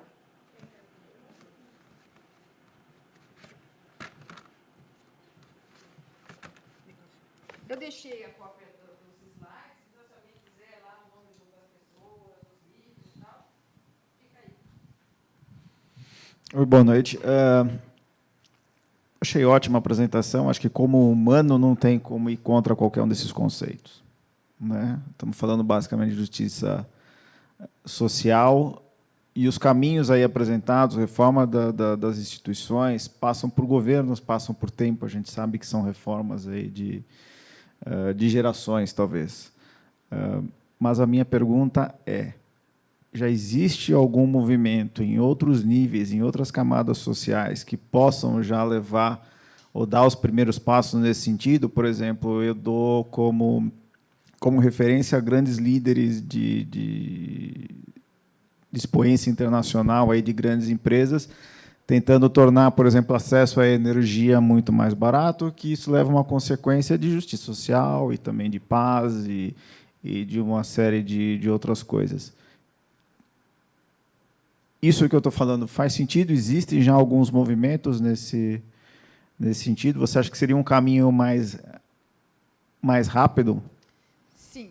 Ficando mais perto aqui em São Paulo, o professor Calixto Salomão, que não é do direito internacional, ele é do direito da concorrência, direito econômico e financeiro. Então, alguém do direito econômico e financeiro preocupado com essas questões. O professor Calixto, que até já esteve com o POG, não sei se ele chegou a estar com o Rawls antes de morrer, mas com o POG já esteve várias vezes. Ele tem um correlato do instituto que o POG tem em Yale, que é o da Justiça Global. Ele tem, no Largo São Francisco, o Instituto da Pobreza, o Grupo da Pobreza. Eles estudam a pobreza no mundo. E ele estuda a partir desses parâmetros do grupo do POG e outros. Ou seja, ele faz estudos sobre o nível, o grau da pobreza, não só no Brasil, mas, sobretudo, nos países em desenvolvimento e menor desenvolvimento relativo. Veja, nós chegamos até a criar uma outra categoria dentro dos pobres, né? Nos anos 90. Então, existiam os desenvolvidos e os em desenvolvimento. Não, foi criada uma outra categoria, os em menor desenvolvimento relativo. Então, o Haiti é tão em desenvolvimento quanto o Brasil? Não. Então, ele é em menor desenvolvimento relativo. Quer dizer, a gente reconhece, no fim do século XX, que há ainda uma categoria de mais pobres, dos absolutamente pobres, né? Então, o professor Calixto Salomão, eu sei que estuda esses temas, como se fosse um correspondente do Instituto de Yale, no qual ele estuda a pobreza e traz alternativas. Agora, como ele diz, ele é um solitário, né? Porque poucos alunos procuram o grupo da pobreza, né? Se fosse talvez o grupo da riqueza, talvez os alunos, como é que eu faço para ganhar mais dinheiro? Mas eu sei ele, sei também que na Universidade de Brasília há um grupo multidisciplinar, mas vindo da ciência política, não do direito, e da filosofia também estudando temas da justiça global, mas ainda, como eu disse, sequer literatura em português tem, né? Por isso, são temas ainda muito novos, né? Talvez aqui, quem do senhor já tinha se debruçado sobre POG, ou Ross, talvez ninguém, né? Para começar a estudar o Ross e o POG, tem uma tese de um mestrando que ele fez na Unicinos, lá no Rio Grande do Sul. Ele fez uma tese pequena, mas extraordinária. O primeiro nome dele é Fabrício. Eu acho que o sobrenome é Nunes. Mas se botar POG e Ross no Google, a primeira coisa que aparece é essa tese desse rapaz. Ele estuda o Ross e o POG juntos e faz um diálogo entre eles. É uma tese extraordinária. Quer dizer, nunca li nada sobre eles. Começa por ali, que terminou, já tem uma bela ideia. Mas Fabrício Nunes. Mas se não for Nunes o sobrenome, Fabrício eu tenho certeza que se botar POG e Ross, vai aparecer, é uma tese da Unicinos, a gente tem um banco a biblioteca está informatizada, né? A gente clica e imprime. Muito fácil de ser lido, muito digestivo e tal. Lá na Unicinos, ele é professor também, ele tem um grupo estudando o POG e Ross. E gente, né? Mas o grande desafio é como, e o professor alemão nos diz isso, POG, é como sair da retórica, da teoria e ir para a prática. Para isso, nós precisamos da ciência política. Porque os cientistas políticos, eles conseguem viabilizar essa conversa numa conversa que não seja tão retórica, mas que tenha um cunho prático. Se ficar só entre os internacionalistas e os filósofos, vejo que esses já são filósofos políticos. Não, mas é possível? Sim, nós temos um filósofo político muito próximo aqui, que é o Vladimir Safatli. Ele é dos filósofos hoje contemporâneos dos mais famosos. E ele é político, né? Claro que quando ele começa a falar, o professor da FEFELESH, o Vladimir Safatli, ele já você é um comunista, você é um socialista, você é de esquerda. Não, a conversa vai ao encontro disso aqui. E se o POG estivesse aqui, também alguém diria, mas o senhor é um comunista, sem matiz político, né? O Safatli tem muita coisa escrita interessante. Ele tem a tese dele de livre docência, que é o circuito dos afetos. Conhecem? Circuito dos afetos, a gente pensa dos afetos, do amor, do ódio. Não, o circuito dos afetos na política, né? As reverberações de ódio. Por que hoje o ódio toma conta? Por que um grupo não consegue conversar com o outro? Onde a cultura do dissenso desapareceu, né? A cultura do ódio, das exacerbações de ódio. Até dentro das famílias, né? Muitas vezes um irmão torcer para o Bolsonaro, o outro torcer para votar em branco, a convivência ficou impossível. Então, esse é o circuito dos afetos, o quanto a política mobiliza os afetos, né? E quanto os afetos são mobilizados pela política. E é sobre isso que a gente precisa falar. A gente precisa, desde o início da faculdade, preparar os meninos para a vida, né? Não para o mercado, para a vida, para o confronto com as pessoas, para o dissenso, para a discordância, para a temperança. Nós mercantilizamos os estudantes na faculdade, né? Posso te dar um exemplo. Se chegar no Largo São Francisco, você oferecer um curso ao final do ano para ele se especializar em filosofia, ou filosofia política, ou ciência política, ele não vai. Ele vai fazer de processo civil, processo penal. Porque ele não vê ali alternativa de mercado. Mas o mercado é justamente ele conhecer o outro, né? Porque você só conhece o outro quando você se conhece. E para você se conhecer é um trabalho... não tem uma amiga que tem 96 anos aberta. Ela faz análise. 4 vezes por semana. Você vai dizer, 96 anos. Ela está esperando para morrer, né? Não, ela está fazendo análise. Porque ela quer se conhecer mais. Então, se a gente não desenvolver essa, digamos, essa pegada mais humana, o grande desafio do século XXI é nós olhar para o indivíduo mesmo, quanto com as suas necessidades. Você olha para o seu filho quando ele chega em casa. Não sei se vocês lembram, mas tem um caso que eu lembro muito. Foi logo que eu cheguei em São Paulo para morar. Era um psiquiatra, um terapeuta, não sei se ele era psiquiatra ou se ele era psicólogo com formação psicanalítica, mas era um psicanalista, de crianças e adolescentes. E muito famoso, assim, quem era bacana tinha um filho fazendo terapia com esse médico. E um dia ele resolveu fazer uma limpeza nos seus vídeos, videocassete, lembra que tinha o videocassete, o retroprojetor e tal. Ele resolveu fazer uma limpa nos videocassetes dele e botou tudo num saco de lixo, numa caçamba, perto do consultório dele. E teve o azar de um transeunte ser um aficionado por coisa de videocassete e tal, e viu que tinha um pacote meio aberto, tinha uns videocassetes dentro, ele disse, vou levar, porque dá para gravar em cima, sei lá o que ele pensou. E aí ele levou para casa e eram vídeos desse psiquiatra, psicoterapeuta,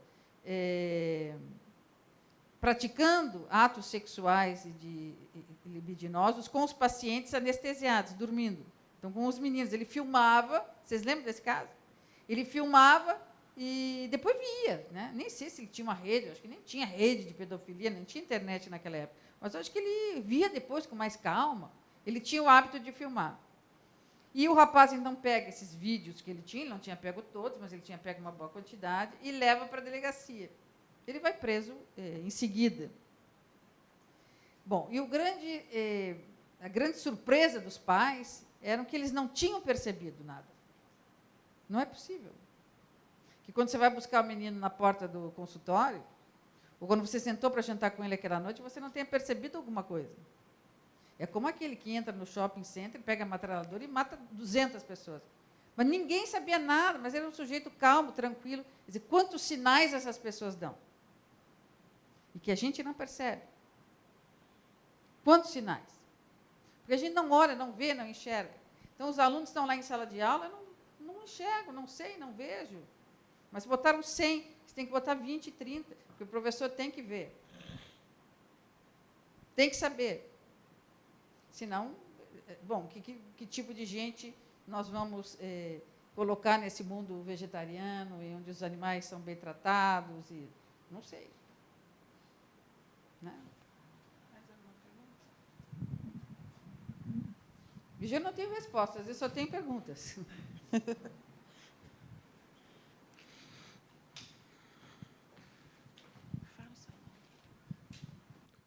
Boa noite. Bom, professora, bom revê-la mais uma vez.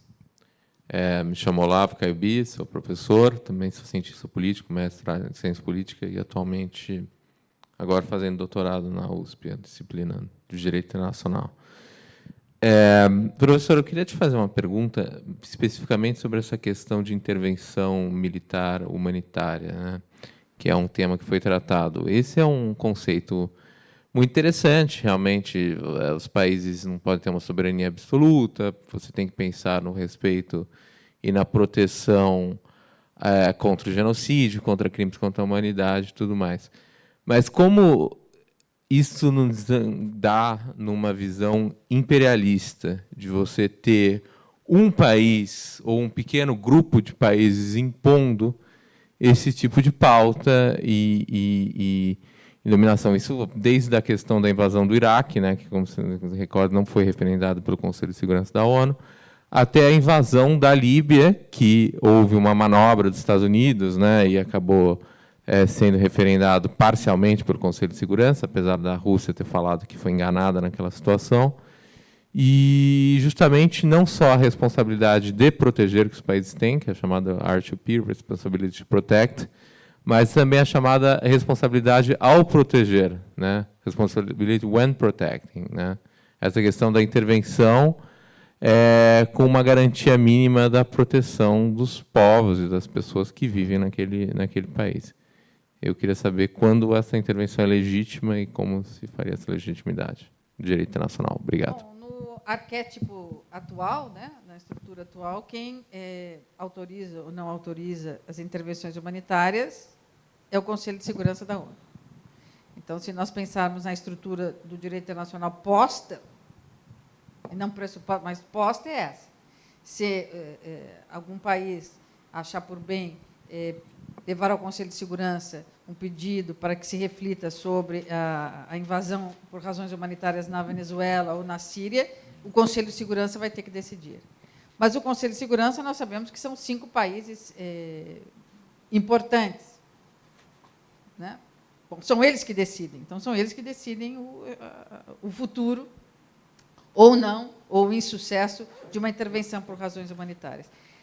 Sobre isso, essa é a estrutura hoje. Se os Estados Unidos quiserem invadir um país, terão que se assegurar do voto igual, o consenso dos 5 países membros. Ou ele poderá fazer sozinho, na perspectiva imperialista. E ele o faz. Quantas vezes já fez?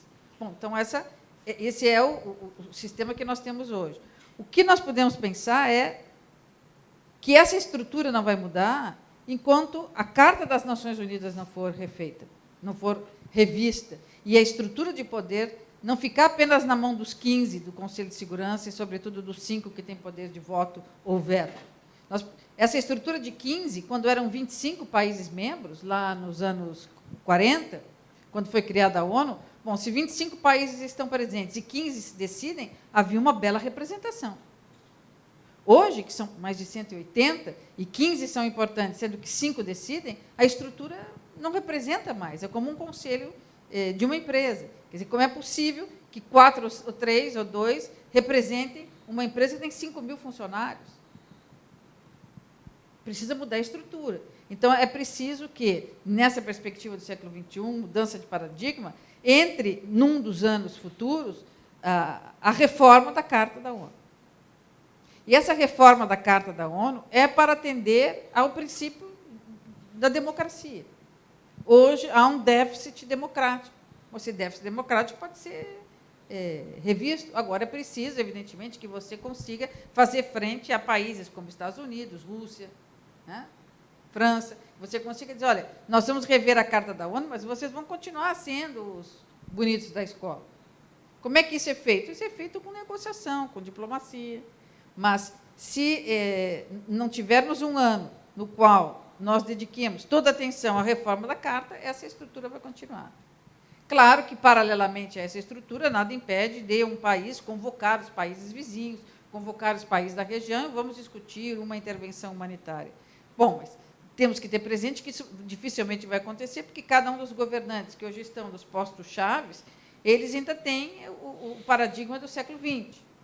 Né, soberania absoluta, não intervenção, ele vem, ele se expressa mais ou menos como o presidente Bolsonaro. A soberania é nossa, ninguém tem nada a ver com isso. Os índios são nossos, né, quem sabe um dia eles vão ser seres humanos, mas por hora eles não são. Então, aí fica difícil, né? Precisam paradigmas que vão entrar no ente político que somos nós, em quem nós votamos. Quem se apresenta com uma pauta que me parece mais razoável? Quem? Bom, não temos candidato. Por quê? Porque não tem pessoas sendo formadas. Veja os candidatos democratas nos Estados Unidos. Não tem candidato. Bom, mas não apareceu ninguém nesses 4 anos. Melhor do que os que lá se apresentaram? Não apareceu. A sociedade não está gerando, né? Não está gestando outras pessoas. Por quê? Porque ainda nós estamos preocupados com o mercado, como será o primeiro emprego e tal. E é justo? Mas é esperável também que existam outras pessoas pensando com base em outros princípios, olhando um pouco mais para frente. Muito bem. Eu acho que foi sinal de que o tempo já esgotou. Professora Maricela, muitas das vezes eu fui indagada por que a disciplina de Direito Internacional no nosso curso de Diplomacia Corporativa e Empreendedorismo.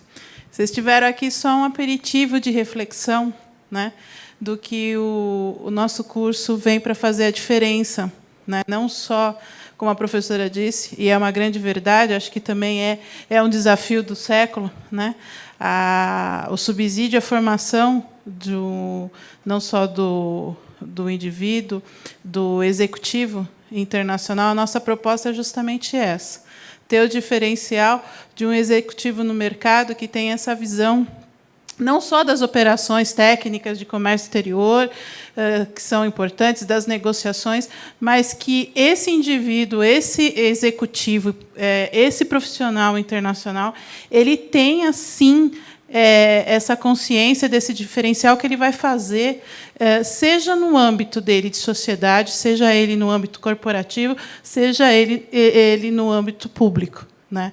Então, essa é uma resposta, o início de uma resposta do porquê dessa disciplina no nosso curso. Mais uma vez, agradeço a presença da professora, é um privilégio muito grande, e acredito que vamos ter o privilégio de tê-la algumas vezes ao longo do curso. A presença de vocês, por também estarem fazendo esse diferencial por este momento, junto conosco. Muito obrigada a todos.